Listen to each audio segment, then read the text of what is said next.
What's up, YouTube? So this series that I'm going to start shooting for you guys is going to be a little different. The last stuff I did was all indoor, cocoa growth.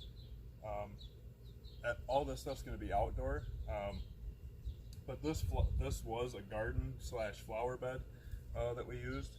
I actually dumped all my trim after I made hash out here, and I had some problems with pollination in the grow room, so I expected some seeds, which wasn't a big deal.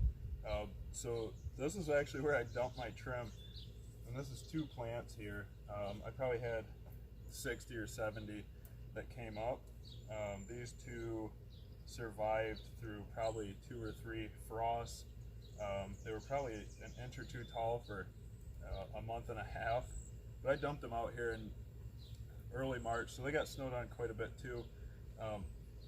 But with this grow bed here, what I wanted to kind of do is kind of dispel some of those myths that are out there and some of the false information. And a lot of it is good. You know, nutrients, trimming, pruning, training, all that's good. But this bed I really wanted to use to kind of show the difference.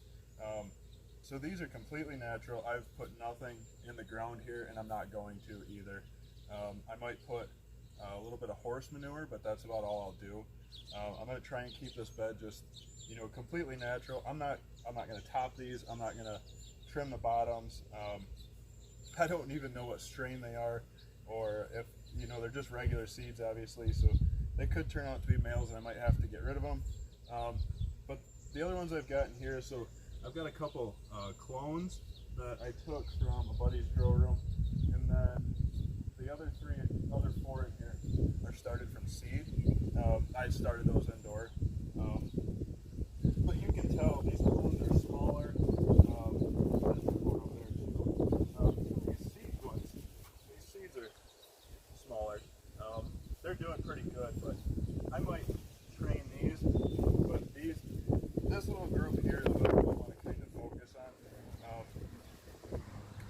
Just to kind of give you guys an idea on what you can do as a low-cost grow. Obviously, people have been doing it for centuries, but I feel like you know, YouTube,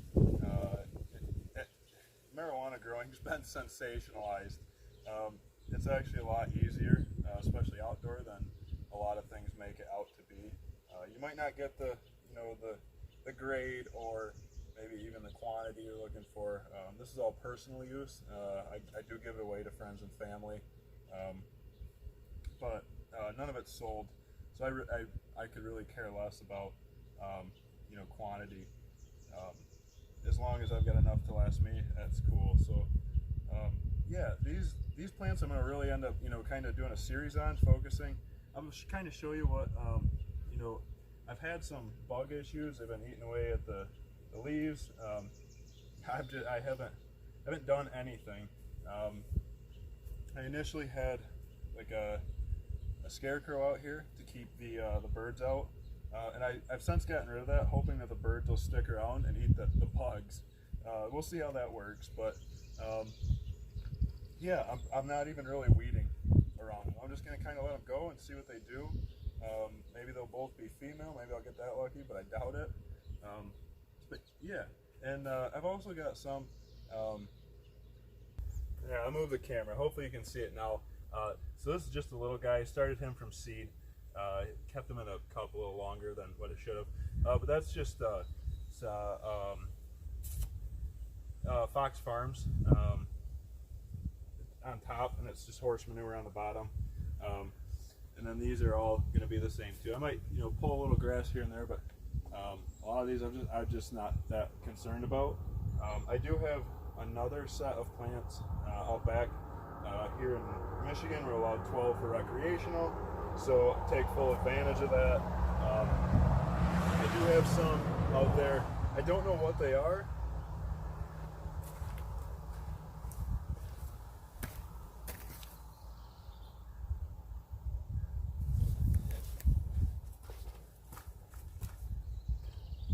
And I don't know if they're male or female. Those were pulled out of this garden. When I started to see them come up, I took them out, put them in cups, took them inside, put those out back. But I'll show you guys that setup too. It's really nothing different than this. I run a sprinkler on them, just a regular garden sprinkler. I probably won't once it gets towards flower. I don't want to get the plant itself wet any more than I have to. So I'll probably just start watering on the ground. But other than that, it's just tap water, no nutrients, nothing like that. So if you guys like the stuff that I'm making, if you want to see more on pruning these outdoor are just going to go crazy, I'm sure of it. So the stuff in the back I'll probably prune, and I might prune these Durban poisons here, but I'll prune those and kind of trim them, do a little bit of training. If you want some outdoor tips, tricks, ideas, if you just want to follow along, hit the subscribe button and make sure you get the notifications, and I'll try and make as much content on this outdoor grow as